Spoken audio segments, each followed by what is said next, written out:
ہم کریں گے ہر مظلوم کی حمایت۔ السلام علیکم، میں ہوں حرین فاطمہ اور آپ دیکھ رہے ہیں حمایتی نیوز HD چینل۔ نظر ڈالتے ہیں آج کی اہم خبروں پر۔ ڈپٹی کمشنر حافظ آباد میڈم سندس ارشاد انسداد پولیو مہم کے سلسلے میں اجلاس کی صدارت کر رہی ہیں۔ ڈپٹی کمشنر نے 26 فروری سے ضلع بھر میں شروع ہونے والی 5 روزہ انسداد پولیو مہم کے سلسلے میں میکرو پلان اور دیگر انتظامات مکمل کرنے کی ہدایات جاری کی۔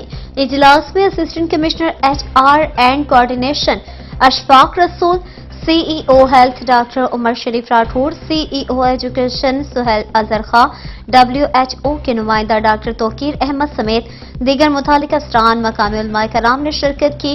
اجلاس میں DHO ڈاکٹر فائق علی تارڑ نے انسداد پولیو مہم کے حوالے سے بریفنگ دی۔